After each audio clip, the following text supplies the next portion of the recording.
À ce moment-là, j'étais en plein lancement de Maison Liseron, je rêvais d'un projet passionnant, mais en réalité, j'étais en train de craquer. On parle toujours des succès, des réussites, mais on oublie souvent l'envers du décor. Alors aujourd'hui, je vais être totalement transparente avec vous. On va parler de mon parcours d'entrepreneur, de l'influence à la création d'une marque, en passant par l'investissement immobilier, tout dans les moindres détails. Je vais essayer d'être 100% transparente avec vous, vous expliquer également pourquoi j'ai fermé Maison Liseron, les hauts, les bas, tout ça, c'est maintenant. Si vous aimez ce genre de vidéo, n'oubliez pas de liker, de vous abonner également si ce n'est pas déjà fait. Déjà, revenons sur comment je suis devenue entrepreneuse, parce que très honnêtement, c'était pas du tout une vocation. J'ai pas des parents qui sont entrepreneurs et c'était pas du tout pour eux quelque chose qui était imaginable. Enfin bref, on m'a pas éduquée dans créer son entreprise, etc. Plutôt à être salariée, à bien travailler à l'école pour avoir un bon salaire. Entrepreneur, c'était quelque chose d'inatteignable et en fait, on n'en parlait même pas quoi. C'était un autre level. Donc j'étais pas du tout destinée en fait à devenir entrepreneur. C'est venu finalement petit à petit grâce à l'influence. Comment j'ai débuté l'influence ? C'était déjà au tout début de l'influence et j'avoue que j'ai eu cette chance d'avoir pris le coche dès le début. Dans tous les cas, j'ai toujours été passionnée par tout ce qui était montage photo, vidéo. C'est ce que je faisais déjà à titre perso. Et donc du coup, quand j'ai commencé à voir émerger des petites vidéos sur YouTube, etc., je me suis dit, tiens, pourquoi pas moi ? Et ça a très vite pris. J'ai eu de la chance parce que je suis vraiment rentrée au moment où les marques commençaient aussi à s'intéresser aux influenceurs. Et alors au début, j'ai vraiment fait ça sans penser pouvoir gagner quoi que ce soit. Et j'avoue que pendant un long moment, je travaillais à côté de mon travail d'influenceuse parce que je me disais, c'est une passion, c'est pas un travail. C'était encore ancré dans ma tête que c'était pas possible de lier les deux. Petit à petit, je me suis bien rendu compte que finalement, je commençais à gagner plus d'argent avec l'influence qu'avec mon travail de salarié. Donc, je suis devenue entrepreneur. Je pense très honnêtement que tout le monde ne peut pas devenir entrepreneur. Ça demande quand même certaines capacités à gérer le stress, capacité d'organisation, parce que très souvent, enfin en tout cas c'est mon cas, je travaille de la maison. Et si je ne me mets pas un certain cadre, ça peut vite être n'importe quoi. Mais je pense que le stress, c'est vraiment l'une des qualités primordial à avoir quand tu es entrepreneur parce que tu as le stress de ne pas avoir de salaire à la fin du mois, tu as le stress que, on va le voir dans cette vidéo, mais il y a du stress un peu partout. Après, les avantages d'être entrepreneur, on les connaît quand même tous, c'est la liberté. J'ai la liberté de choisir quand je veux partir en vacances, c'est un exemple concret, mais c'est pas si facile que ça. En vrai, on a l'impression que quand tu es entrepreneur, tu peux faire un peu ce que tu veux, mais non. Si tu veux que ta société tourne, tu es obligé de t'imposer des règles, et presque des règles aussi strictes que si tu avais un travail de salarié. Mais quand même, aujourd'hui, je sais que c'est impossible pour moi de retourner dans une société, d'avoir un patron, un supérieur hiérarchique, etc. Et j'ai des copines qui se sont lancées dans l'entrepreneuriat, qui se sont rendues compte que finalement, en fait, c'était pas pour elles. Je pense que vraiment, c'est pas pour tout le monde l'entrepreneuriat. Il y en a qui ont besoin d'un cadre, d'avoir des directives, d'être managé. Et si tu n'as pas besoin de tout ça, je pense que tu peux être entrepreneur. Aujourd'hui, une journée type dans le domaine de l'influence, on va dire qu'il n'y en a pas. J'ai un planning qui est jamais régulier. J'ai des dates en fait pour mes publications parce que j'ai des collaborations à faire avec certaines marques et donc du coup, il y a des dates vraiment à respecter. Mais sinon, j'ai pas tournage le matin, montage l'après-midi. Il fut un temps où c'était comme ça quand j'étais vraiment beaucoup sur YouTube. Aujourd'hui, ça l'est moins parce que je suis quand même plus sur Instagram et c'est un petit peu plus au jour le jour. Maintenant, je suis aussi assez bien entourée. C'est vrai que quand j'ai commencé, je gérais tout moi-même. Les emails, les négociations, les contrats, mon planning, etc. Aujourd'hui, j'ai vraiment tout délégué à une personne. Ça a été pendant un temps ma sœur. Aujourd'hui, c'est Fawzi qui m'accompagne, qui est venue me rejoindre ici à Dubaï. On a des bureaux, donc c'est vrai que la plupart du temps, je travaille de chez moi parce que j'ai du contenu à faire lifestyle, donc c'est mieux de la maison. Mais de temps en temps, je vais au bureau pour faire un petit point sur l'année, sur les chiffres, etc. Et c'est vrai que pour le coup, j'ai vraiment vu une évolution dans mon travail quand j'ai commencé en fait à déléguer. Et je sais que c'est la clé, déléguer. On n'est juste pas capable de tout faire. Et même si, quand bien même on est capable, parce que j'étais capable de faire des mails, mais ça sera jamais aussi bien qu'une personne qui est dédiée à le faire. Et je pense vraiment dans tous les corps de métier, c'est-à-dire que même quand j'ai créé ma marque de vêtements Maison Liseron, on va en reparler, mais j'ai vraiment délégué beaucoup de choses que j'aurais pu faire moi-même, tout simplement parce qu'on ne peut pas tout faire. Aujourd'hui, sur l'influence, j'ai de la chance de pouvoir en vivre totalement. Pour tout vous dire, aujourd'hui, si je vis ici, si j'arrive à me payer un appartement comme celui-ci, Et si j'arrive à avoir un train de vie comme j'ai aujourd'hui, c'est grâce à l'influence. C'est pas grâce à nos investissements immobiliers. Les investissements immobiliers, c'est de l'investissement. Donc pour le moment, on n'en récolte pas le fruit et quand bien même on en récoltera, on le réinvestira. Donc je pense que ça répond aussi à votre question. Effectivement, aujourd'hui, on peut toujours vivre de l'influence. Vous voyez, j'ai 133 000 followers sur Instagram, 330 je crois sur YouTube. Je dépasse pas les millions, mais on peut toujours en vivre correctement, je pense, si on fait bien les choses. Donc c'est pour ça aussi que j'ai pas mal de collaborations, mais honnêtement, mes collaborations, je les choisis vraiment avec passion. Et d'ailleurs, en parlant de collaboration, cette vidéo est sponsorisée par Nutri. Nutri, je vous en ai déjà parlé, c'est un site qui va vous proposer de l'alimentation saine pour tous les moments de la vie. Si vous faites du sport, si vous voulez une alimentation simplement plus équilibrée. Moi, dessus, je prends tout ce qui est beurre de cacahuète, beurre d'amande, beurre de noisette, qui est très très bon aussi. J'y prends aussi la farine d'amande, mes graines de chat, enfin bref. Tout ce que j'utilise un peu au quotidien et tout au long de l'année, c'est pour ça qu'ils sont mes partenaires sur l'année. Ils font aussi des compléments alimentaires, vraiment. Allez sur leur site, n'hésitez pas à les checker, ils ont vraiment plein de produits qui sont hyper intéressants, surtout de très très très bonne qualité et bio assez souvent. J'ai un code promo si ça vous intéresse, je vous le mettrai sur la vidéo juste ici et les liens sous la vidéo.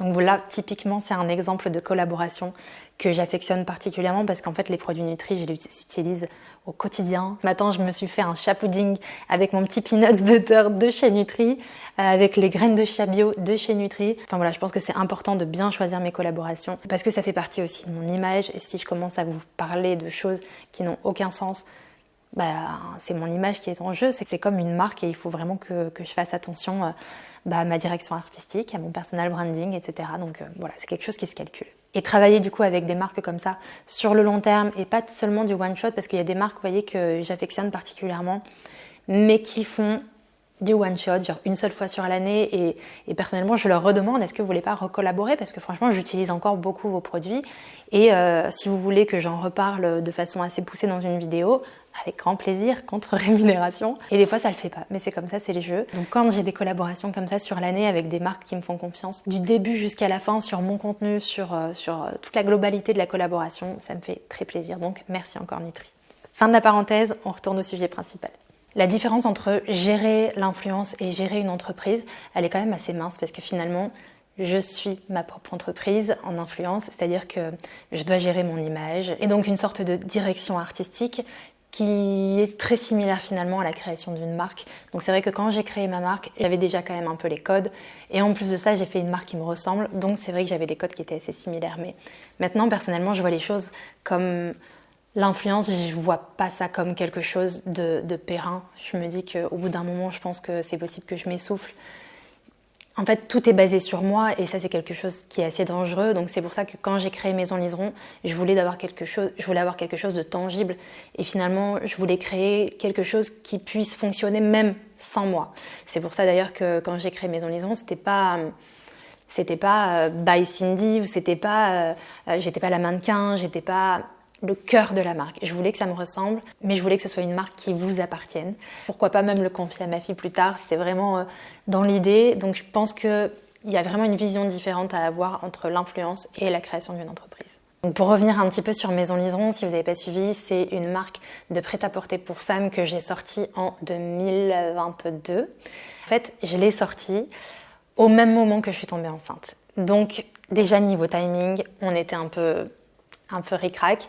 Ça tombait pas forcément bien parce que quand je suis tombée enceinte, j'étais très malade. Donc gérer la sortie d'une marque à cette période-là, c'était franchement pas l'idéal. Donc il y avait pas mal de choses qui ont fait que il y a eu des petites embûches comme ça sur le chemin. Mais j'ai quand même tenu bon. Dans tous les cas, comme je vous l'ai dit, ce qui était prévu, c'était que je sois pas la mannequin. Donc j'ai pris une mannequin. J'ai pas fait les photos moi-même, bien que je sache faire des photos. J'ai pris une photographe et je voulais vraiment avoir quelque chose de très qualitatif, de très professionnel. Et là encore, c'est ce que je disais tout à l'heure, je pense qu'on peut pas tout faire.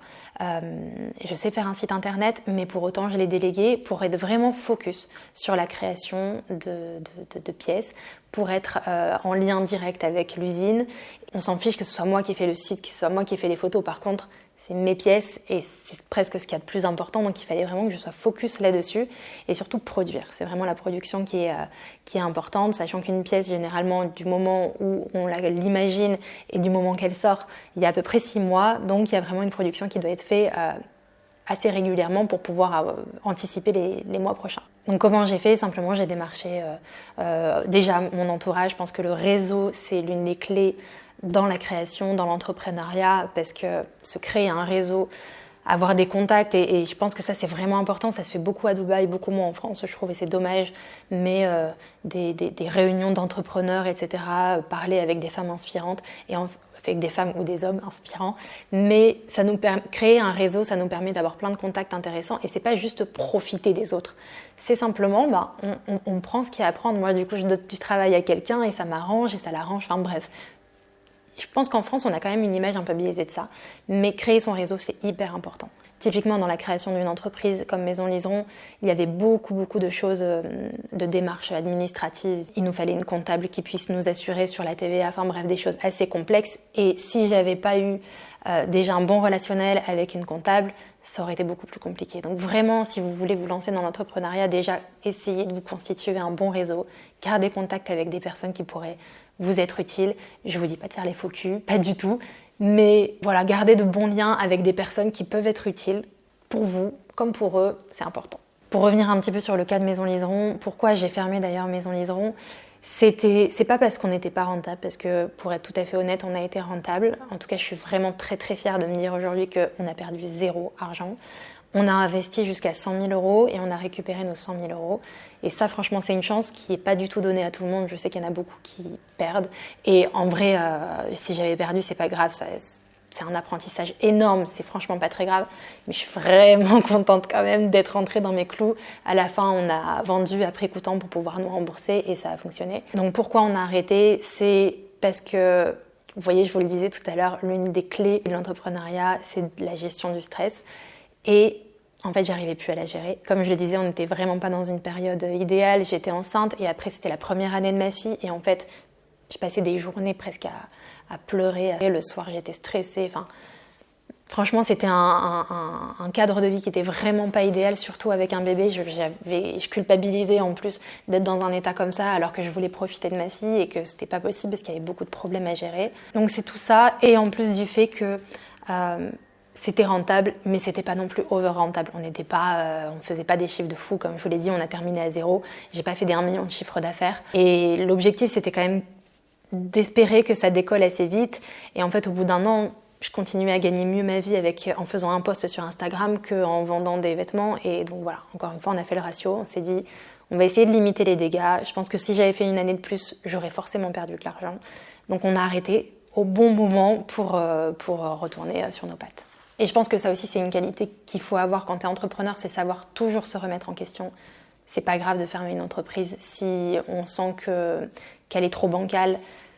Vaut mieux la fermer que de se casser les dents derrière. Franchement, j'ai aucun regret d'avoir fermé Maison Liseron. Comme je l'ai dit, ça a commencé par une passion parce que j'étais passionnée par ce que je faisais vraiment et je suis encore hyper fière des pièces que j'ai aujourd'hui.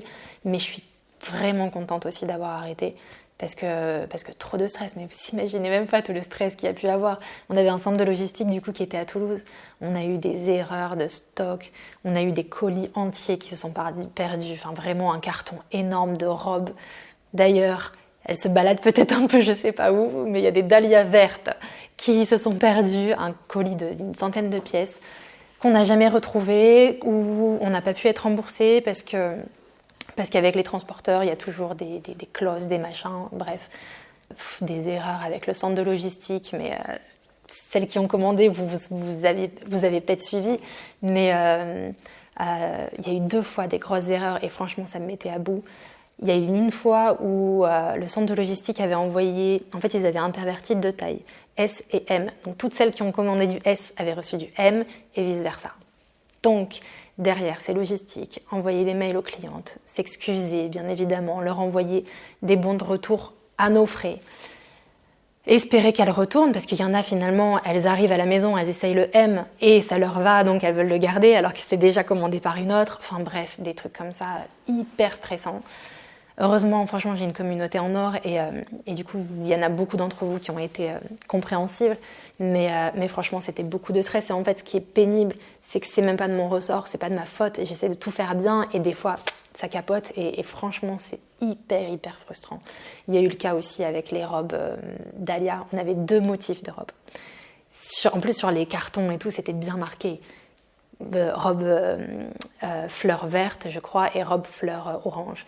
Donc c'est visuel, ça se voit. Et je sais pas comment ça se fait, ils ont encore interverti. Donc toutes celles qui avaient commandé les oranges ont reçu les vertes et vice-versa. On est sur des centaines de pièces, enfin, c'est énorme. Bref, rien que d'en parler, ça me stresse, ça m'énerve. Donc franchement, il faut avoir les reins solides. Il faut être sur une bonne période et je pense qu'aujourd'hui, vous voyez, je le gérerais peut-être mieux. Mais quand avec un bébé de 1 an qui fait passer nuit et tout, franchement, c'est pas facile. Donc voilà, j'ai préféré arrêter, je me suis remise dans l'influence à fond, avec passion et j'adore ça. Et pour le coup, j'ai des moments de stress sur l'influence, faut pas croire, parce que vraiment des fois on a des briefs et il faut que ce soit fait en temps et en heure et je me mets une certaine pression parce que je veux que mon contenu soit de qualité, mais c'est pas du tout le même stress. Parce que finalement, s'il y a une erreur, en fait, je peux m'en vouloir qu'à moi-même. C'est ça aussi la différence. Alors que dans la création d'une marque et notamment dans le textile, bah non, en fait, c'est un tel qui s'est trompé et machin. Et ça, c'est pénible. Il y en a qui m'ont demandé donc combien j'avais investi dans Maison Liseron. Comme je vous l'ai dit, au total, on a investi 100 000 €, mais on a commencé avec une mise de départ, je crois, qui était de 20 000 €. Et après, faut avancer les tissus. On n'était pas du tout sur une marque blanche. J'ai acheté des rouleaux de tissus. Là aussi, il y a eu du stress. Chez les pantalons, vous ne savez pas tout ça, mais je vous le dis maintenant. Mais genre les pantalons en lin, je les ai validés sur un certain prototype avec un certain tissu en lin. Et après, j'ai dit, super, on achète le rouleau. Sauf que le rouleau n'était plus disponible en aussi grande quantité, donc ils ont dû refaire un nouveau rouleau avec la même teinte.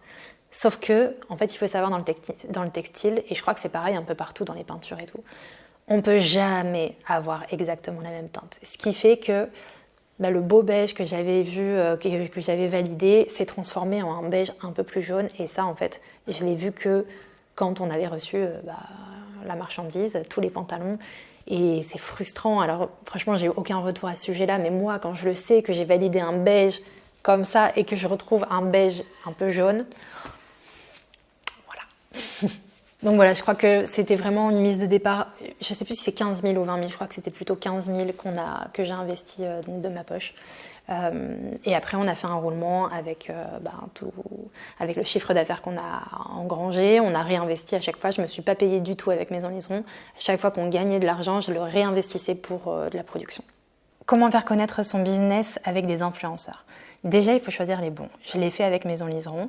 J'ai été moi-même l'influenceuse pour Maison Liseron, mais on a aussi contacté d'autres influenceuses. J'ai en tête par exemple Camille Serre, à qui on a envoyé des produits gracieusement et qui nous a fait de super stories, un super reels gratuitement parce qu'elle aimait beaucoup les produits. Donc je pense qu'il faut vraiment savoir cibler et finalement les influenceurs que vous allez choisir doivent refléter l'image que vous souhaitez dégager. Après, il y a différentes manières de travailler avec des influenceurs. Nous, on l'a fait en gifting, c'est-à-dire qu'on envoyait des produits et les gens en parlaient ou pas, c'était vraiment comme ils souhaitaient. Ou alors, vous pouvez le faire sous forme de rémunération, vous contactez l'influenceur, vous lui dites « écoutez, j'ai tel budget, j'aimerais que tu me fasses ceci, ceci, ceci ». Le deal se fait ou pas, mais voilà. Et du coup, c'est comme ça que je gagne aussi ma vie, en faisant des collaborations. Je pense que maintenant, vous le savez. Et alors, l'immobilier dans tout ça, comme je vous l'ai dit, on voulait vraiment capitaliser, c'est-à-dire profiter des revenus que j'avais, que mon conjoint avait en étant salarié ou auto-entrepreneur avec l'influence, pour pouvoir avoir accès au crédit. Et en fait, c'est comme ça qu'on a réussi à investir dans l'immobilier. N'étant pas marié, il a fait un crédit de son côté, j'ai fait un crédit de mon côté. Et en fait, je savais que pour obtenir un crédit, il me fallait au moins 3 ans de fiche d'imposition correcte pour pouvoir avoir accès au crédit. Donc pendant 3 ans, j'ai bien travaillé pour pouvoir avoir des fiches d'imposition correctes donc en France. Et après ça, j'ai eu accès au crédit, ce qui m'a permis d'acheter un terrain, ce qui m'a permis ensuite donc de construire une maison dessus. Et j'ai pas fait une maison avec un promoteur, etc. J'ai vraiment fait une maison où on a contacté tous les artisans, vraiment on a fait tout nous-mêmes pour réduire les coûts au maximum. Alors franchement, là encore c'est du stress, parce que forcément si j'avais fait appel à un promoteur, la maison elle était faite comme ça, moi j'étais les pieds sur le canapé et j'attends qu'elle se fasse. Là non, il a fallu être derrière tout le temps, en plus à distance. Enfin, encore aujourd'hui, vous voyez, on y est toujours. Ça a pris beaucoup plus de temps que de faire appel à un promoteur, mais on va quand même gagner beaucoup plus d'argent que si on avait fait appel à un promoteur. Donc voilà, là encore, comme je vous l'expliquais, l'investissement immobilier, c'est de l'investissement, c'est de l'argent qui est dormant, on va dire, mais qui nous rapportera ensuite par des loyers, ou si jamais un jour on revend les maisons, on aura une certaine plus-value dessus, qu'on peut ensuite réinvestir dans de nouveaux biens, ou bref, sur d'autres projets. Personnellement, aujourd'hui, je me vois encore comme un baby entrepreneur, mais je crois que c'est le syndrome de l'imposteur qui est assez commun à tous les entrepreneurs. Mais en tout cas, on fait de notre mieux, en tout cas, je fais de mon mieux. Voilà, si l'aventure vous intéresse, si vous êtes dans l'aventure, il y a du stress, il y a des galères, et c'est normal. Mais franchement, il n'y a pas d'échec, il n'y a que des apprentissages, et c'est ça qui est le plus important. Et si vous aussi vous êtes entrepreneur et que vous avez déjà eu des galères, si vous avez déjà fermé une société, si vous avez déjà pensé à fermer, ou bref, racontez-moi tout en commentaire. C'est toujours sympa aussi de voir comment les gens arrivent à rebondir. Et voilà, encore une fois, si vous aimez ce type de contenu, likez la vidéo, comme ça au moins je sais que je peux continuer à en faire. Et si vous n'êtes pas encore abonné, qu'est-ce que vous attendez? Voilà tout, je vous fais plein de bisous et je vous dis à très bientôt dans une prochaine vidéo. Bye!